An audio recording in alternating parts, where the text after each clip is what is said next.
अगर आपने 13 फरवरी 2026 की इस विशेष तारीख को साधारण समझने की गलती कर दी तो आप अपने जीवन के सबसे बड़े सौभाग्य को अपने हाथों से गवा बैठेंगे, क्योंकि ये कोई आम दिन नहीं है। ये वो दिन है जब ग्रहों की दशा और दिशा दोनों बदलने वाली है। 13 फरवरी 2026 दिन शुक्रवार यानी माता लक्ष्मी का दिन, और उस पर विजया एकादशी का महासंयोग, ऐसा अद्भुत योग सदियों में एक बार बनता है जब विजय प्रदान करने वाली एकादशी और धन बरसाने वाला शुक्रवार एक साथ मिल रहे हैं। इस दिन गौ माता, जिनके अंदर 33 कोटि देवी देवताओं का वास है, उन्हें अगर आपने चुपचाप वो एक गुप्त चीज खिला दी जिसका जिक्र हमारे प्राचीन शास्त्र गरुड़ पुराण और भविष्य पुराण में मिलता है, तो मानिए या ना मानिए, आपकी किस्मत का ताला खुलने में एक पल की भी देरी नहीं लगेगी। लेकिन ध्यान रहे, ये उपाय जितना चमत्कारी है उतना ही सावधानी से करना होगा, क्योंकि एक छोटी सी गलती पूरे पुण्य को पाप में बदल सकती है। आखिर क्या है वो गुप्त चीज और कैसे 13 फरवरी की रात आपकी किस्मत पलट सकती है? इस रहस्य को जानने के लिए हमारे साथ अंत तक बने रहिए, क्योंकि आज का ये वीडियो आपकी दरिद्रता की अंतिम यात्रा बन सकता है। देखिए, हमारे शास्त्रों में एकादशी तिथि को सभी तिथियों में सर्वश्रेष्ठ माना गया है। इसे हरि का दिन कहा जाता है, लेकिन विजया एकादशी का महत्व अपने आप में अद्वितीय है। जैसा कि इसके नाम से ही स्पष्ट है, विजया यानी कि विजय प्रदान करने वाली। जीवन में चाहे कैसी भी हार हो रही हो, चाहे मुकदमे में फंसे हों, कर्ज के बोझ तले दबे हों, या फिर दुश्मनों ने नाक में दम कर रखा हो, विजया एकादशी का व्रत और इस दिन किया गया गौ माता का विशेष पूजन हारे हुए इंसान को भी विजेता बना देता है। लेकिन साल 2026 की ये विजया एकादशी इतनी खास क्यों है? इसके पीछे एक बहुत बड़ा ज्योतिषीय कारण है। इस बार 13 फरवरी को शुक्रवार है। शुक्रवार का दिन शुक्र ग्रह और माता लक्ष्मी को समर्पित है। शुक्र ग्रह भौतिक सुख, सुविधा, गाड़ी, बंगला और ऐश्वर्य का कारक है। जब एकादशी, जो कि भगवान विष्णु की प्रिय तिथि है, वो माता लक्ष्मी के प्रिय दिन शुक्रवार के साथ जुड़ जाती है, तो इसे लक्ष्मी नारायण योग कहा जाता है। इस संयोग में की गई पूजा सीधे वैकुंठ तक पहुंचती है। लेकिन सवाल ये उठता है कि इस दिन गौ माता की ही सेवा क्यों करनी है, और वो कौन सी गुप्त चीज है जो रातों रात किस्मत बदलने की ताकत रखती है? इससे पहले कि हम उस गुप्त वस्तु के बारे में जानें, हमें ये समझना होगा कि गौ माता कोई साधारण पशु नहीं है। शास्त्र कहते हैं गौ विश्वस्य मात्रः, यानी गायें विश्व की माता है। जब समुद्र मंथन हुआ था तो उसमें से कामधेनु गाय प्रकट हुई थी। कहा जाता है आप तो कि गाय के मुख में चारों वेदों का निवास है, उनके सींगों में भगवान शिव और विष्णु बसे हैं, उनके उदर में भंडारा है और उनके पैरों में समस्त तीर्थ स्थान हैं। जब आप गौ माता को स्पर्श करते हैं तो आपके हाथों की लकीरों में छिपे दुर्भाग्य के योग मिट जाते हैं। और जब आप विजय एकादशी के दिन, जो कि स्वयं विजय की तिथि है, उस दिन गौ माता को खुश कर देते हैं, तो आप न केवल 33 कोटि देवी देवताओं को भोग लगाते हैं, बल्कि अपने ग्रहों को भी अपने अनुकूल कर लेते हैं। अब बात करते हैं उस प्राचीन कथा की जिसका संबंध इस दिन से है और जो आपको ये बताएगी कि कैसे इस व्रत का प्रारंभ हुआ। इसे ध्यान से सुनिएगा, क्योंकि इस कथा के श्रवण मात्र से ही पापों का नाश हो जाता है और मन को शांति मिलती है। त्रेता युग की बात है, जब मर्यादा पुरुषोत्तम भगवान श्री राम अपनी पत्नी सीता की खोज में लंका जाने के लिए समुद्र तट पर पहुंचे। उनके सामने विशाल समुद्र था जिसका कोई अंत दिखाई नहीं दे रहा था। समुद्र में बड़े बड़े मगरमच्छ और भयानक जीव तैर रहे थे। भगवान राम के पास वानर सेना तो थी, लेकिन उस अथाह सागर को पार करके लंका तक कैसे पहुंचा जाए, ये समस्या सबके सामने खड़ी थी। हर तरफ निराशा के बादल छाए हुए थे।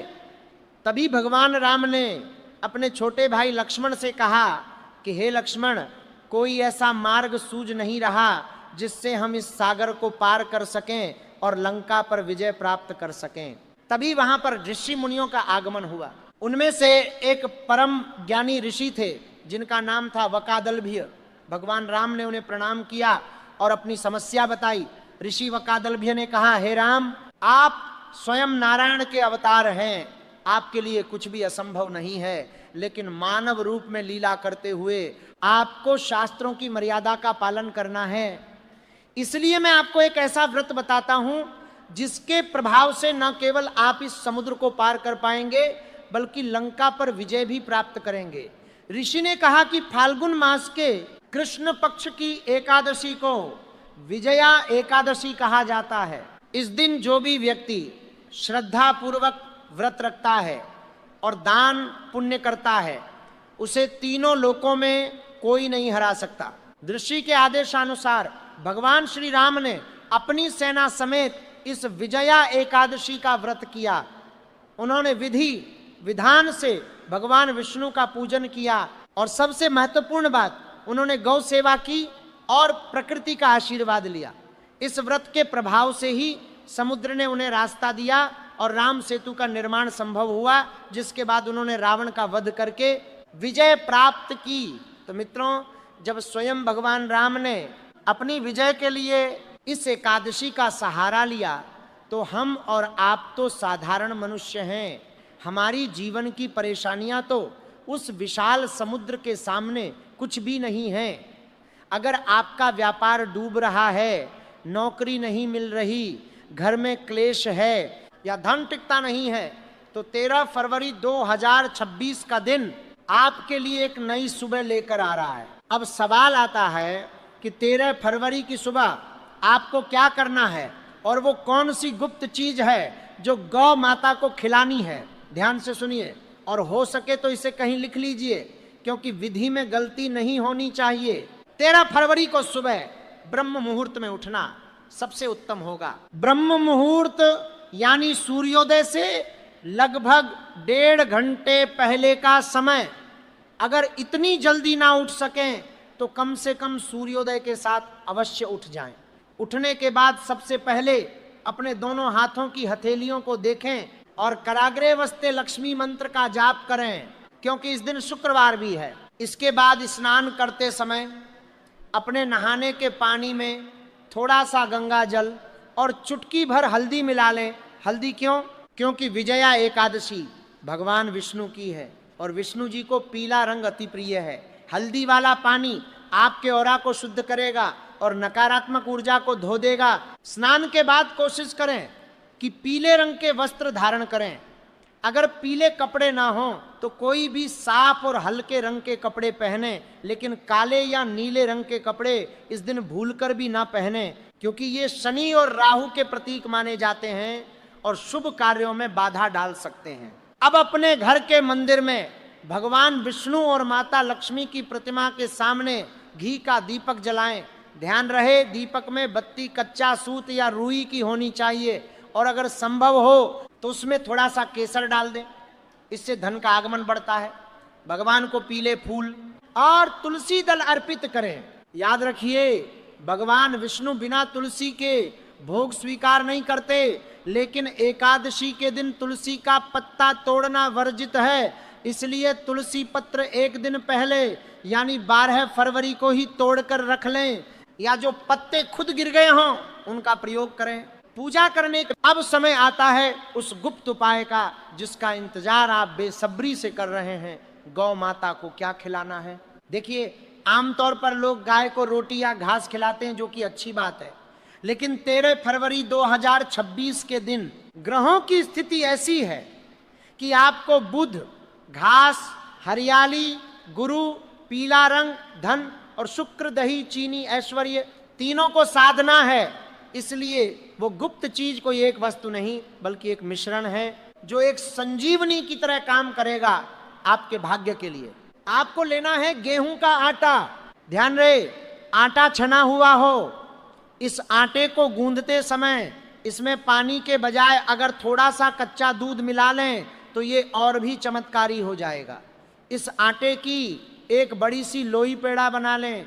अब इस लोई के अंदर आपको 3 चीजें भरनी है। पहली चीज है भीगी हुई चना दाल।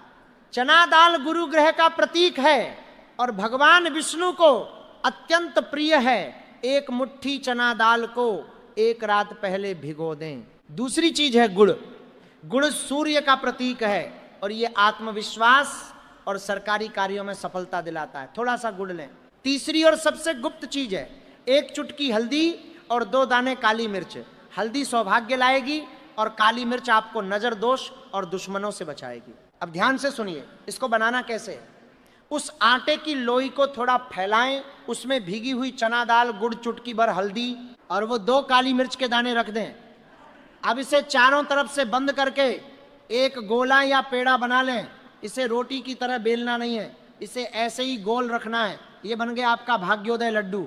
अब इस लड्डू को लेकर आपको किसी ऐसी गाय के पास जाना है जो देसी नस्ल की हो। जर्सी या विदेशी नस्ल की गाय में वो ऊर्जा नहीं होती जो भारतीय देसी गाय में होती है, जिसके कंधे पर कूड़ होता है। उस कूड़ में ही सूर्य केतु नाड़ी होती है जो स्वर्ण उत्पन्न करती है। गौ माता के पास जाकर सबसे पहले उन्हें प्रणाम करें।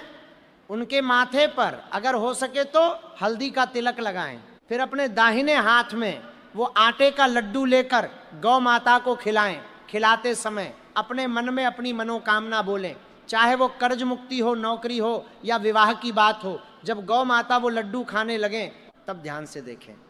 अगर गाय अपनी जीभ से आपके हाथ को चाट ले तो समझ लीजिए कि साक्षात लक्ष्मी ने आपका भोग स्वीकार कर लिया है और आपकी किस्मत चमकने वाली है। गाय की जीभ में वरुण देवता का वास होता है। उनका स्पर्श आपके हाथों के दुर्भाग्य को धो देता है।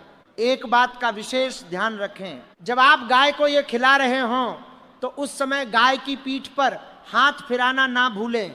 गाय की पीठ पर रीढ़ की हड्डी के पास सूर्य केतु नाड़ी होती है। जब हम वहां हाथ फिराते हैं तो उससे जो ऊर्जा निकलती है वो सीधे हमारे हृदय चक्र में प्रवेश करती है और हमारे अंदर की नकारात्मकता को खत्म कर देती है। शास्त्रों में कहा गया है कि जो व्यक्ति नित्य गाय की सेवा करता है, यमराज के दूत भी उसके पास आने से डरते हैं। इस गुप्त चीज को खिलाने के बाद गाय के पैरों की धूल को लेकर अपने माथे पर लगाएं। इसे गौरज कहा जाता है और ये दुनिया का सबसे पवित्र तिलक माना जाता है।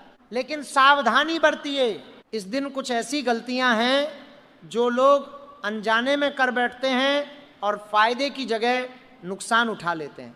विजया एकादशी के दिन भूलकर भी गाय को बासी या झूठा खाना ना खिलाएं। कई लोग रात की बची हुई रोटी सुबह गाय को दे देते हैं, ये बहुत बड़ा पाप है। जिस दिन आप विजय चाहते हैं उस दिन गौ माता को ताजा और शुद्ध भोजन ही देना चाहिए। दूसरी गलती, इस दिन गाय को मारना या उसे दुत्कारना घोर नरक का द्वार खोलता है। अगर गाय आपके घर के दरवाजे पर आ जाए तो उसे बिना कुछ खिलाए वापस मत भेजिए। अगर कुछ ना हो तो थोड़ा सा गुड़ या हरी घास ही खिला दें, लेकिन खाली हाथ ना जाने दें। एक और विशेष बात, क्योंकि ये शुक्रवार का दिन है, इसलिए अगर आप इस उपाय के साथ साथ 5 कन्याओं को जो 10 साल से छोटी हों कुछ मीठा प्रसाद या खीर खिला सकें तो सोने पे सुहागा होगा। इससे माता लक्ष्मी अत्यंत प्रसन्न होती हैं। मित्रों, 13 फरवरी 2026 का दिन आपके जीवन में एक टर्निंग पॉइंट बन सकता है। ये सिर्फ एक टोटका नहीं है, ये भक्ति और विश्वास का विज्ञान है। जब आप पूरे भाव से, शुद्ध मन से उस मूक प्राणी की सेवा करते हैं जो सबकी माता है, तो प्रकृति आपको वो सब देने के लिए बाध्य हो जाती है जिसके आप हकदार हैं। ये भाग्योदय लड्डू वाला उपाय देखने में सरल लग सकता है, लेकिन इसकी शक्ति अद्भुत है। चना दाल गुरु आपके ज्ञान और धन को बढ़ाएगा, गुड़ सूर्य आपके तेज और सम्मान को बढ़ाएगा, और आटा चंद्र शुक्र आपके मन की शांति और सुख सुविधा को बढ़ाएगा। लेकिन याद रखें, कोई भी उपाय तभी काम करता है जब उसमें भाव हो। अगर आप शंका, डाउट के साथ करेंगे कि पता नहीं होगा या नहीं, तो वो काम नहीं करेगा। झाकी रही भावना जैसी, प्रभु मूरत देखी तिन तैसी। विश्वास रखिए, विजया एकादशी पर किया गया ये छोटा सा त्याग और सेवा आपके आने वाले सालों को खुशियों से भर देगी। इस दिन एक और छोटा सा काम आप कर सकते हैं। शाम के समय सूर्यास्त के बाद अपने घर के मुख्य द्वार पर 2 दीपक जलाएं, एक घी का और एक तेल का। इसे शास्त्रों में दहलीज पूजन कहा जाता है। माता लक्ष्मी शाम के समय ही भ्रमण पर निकलती हैं, जिसके घर की दहलीज पर रोशनी होती है और जहां गौ माता का सम्मान होता है वहां वो स्थायी रूप से निवास करती हैं। तो मित्रों, तैयार हो जाइए 13 फरवरी 2026 के लिए। अपने कैलेंडर में इस तारीख को मार्क कर लीजिए। सामग्री अभी से इकट्ठा कर लीजिए। चना दाल, गुड़, हल्दी, काली मिर्च और गेहूं का आटा, ये सामग्री आपके जीवन की दिशा बदलने वाली है। और हाँ, इस जानकारी को सिर्फ अपने तक सीमित न रखें। कहा जाता है कि धर्म का प्रचार करना भी धर्म का हिस्सा है। अगर आपके शेयर करने से किसी और का भला होता है, किसी दुखी इंसान की मदद होती है, तो उसका आधा पुण्य आपको भी मिलता है। इस वीडियो में बताई गई बातों पर गौर करें। सुबह जल्दी उठना, स्नान में हल्दी मिलाना, पीले वस्त्र पहनना, विष्णु पूजा करना और फिर सबसे महत्वपूर्ण